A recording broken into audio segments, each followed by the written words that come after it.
Hey, it's Kevin. Thanks for stopping by the blog today. Kind of a little down the last couple of days on the internet the other day, and saw the news item that, to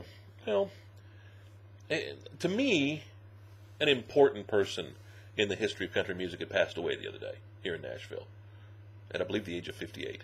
His name is Jon Hager, and you probably don't know him. He's not a big star these days by any stretch of imagination. But if you know anything about the history of country music, you would know Jon Hager probably as one half of the Hager twins from Hee Haw. Jon was preceded in his death by his twin brother, Jim, back in May of '08. And 58 years old. And it's just kind of sad to me. Again, I get it. I mean, with my age, 47, and that people of the history of country music are going to start passing away.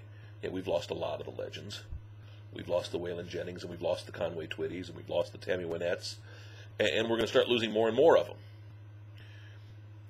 What's sad to me, though, is that Hee Haw doesn't get the respect it deserves. I mean, let's face it. You won't hear, or I'd be shocked if you'd hear on your favorite country radio station, any information about the passing of Jon Hager. Maybe in a footnote, maybe in a national news kind of segment, but it's not a big deal. In all honesty, I don't believe in my nearly 25 years on a country radio station, I ever played a Hager Brothers record.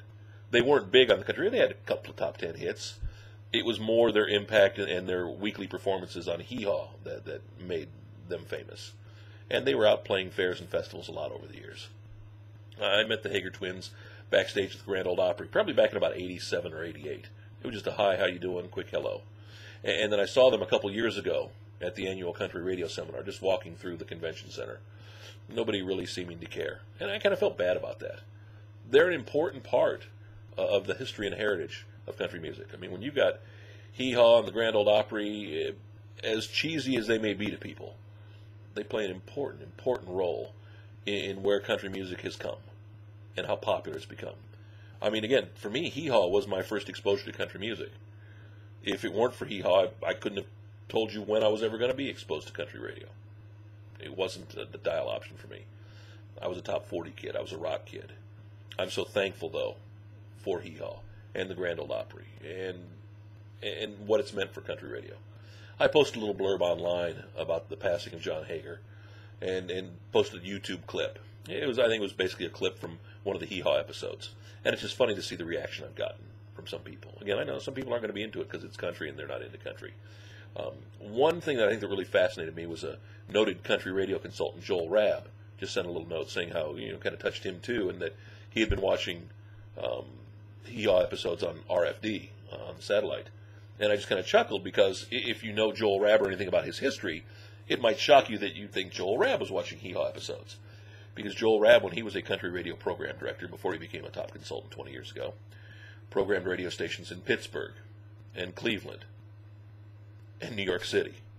Not exactly the hottest hotbeds of Hee Haw, I'm sure. Although I bet Hee Haw in Pittsburgh did pretty well. I don't know about Cleveland. Just kind of a sad day for me, like I said. I hate the fact that we're going to be losing the legends, not only of country music, but of rock and roll. I know it comes with the territory, it comes with age. It gets tough. So we just want to pay a little tribute to Jon Hager and his brother Jim Hager and the Hager twins and acknowledge just how important they are to the legacy of country music. Back tomorrow, another episode. Try to be a little bit more upbeat tomorrow. Well, okay, don't promise. Hopefully I will be.